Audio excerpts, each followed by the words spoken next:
In this video, I'm going to show you how to give access to Facebook page. To get started, the first thing that you'll need to do is to open your Facebook page in your account. Now in here, go ahead and head over to the menu section by clicking on the menu button, which you'll find at the top right corner of your screen. And in here, go ahead and head over to settings by clicking on the settings icon. Now on settings, go ahead and head over to the page setup, which you'll find once you scroll down the settings and privacy page. Click on page setup, and in here you'll be able to find page access. So just go ahead and click on page access. There are three types of access that you can give. The first type of access is the people with Facebook access, such as this individual. Once you view my access for this page, you'll be able to see that this person has full control. Since I am the owner of the page, I have the full control of my page. Now, once you head back, you'll be able to give access to someone if you click on the add new button and click on next. Giving Facebook access means any action you take as this page may be visible to anyone else who manage it. Now, in here, just go ahead and enter the username or the name of the individual that you want to add as a Facebook manager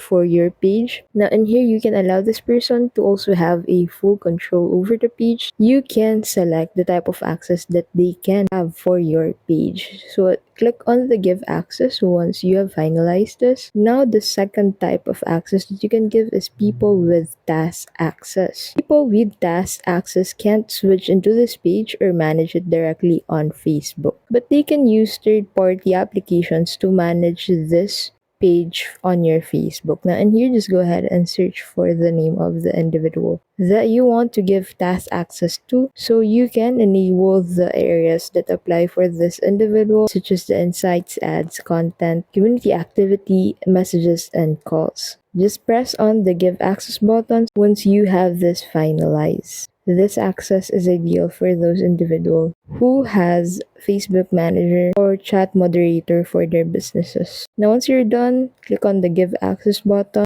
You'll need to enter your password to confirm this action. After that, this individual will be informed about the access given to them, which they can respond to on or before 30 days of invitation. So you can also add new business portfolios with access for your page. Now, as you can see in here, since my page isn't a business page, it's more of a fan page, this doesn't apply for me. And that's how you can simply give access to Facebook page. Thank you so much for watching, and we'll see you in the next video.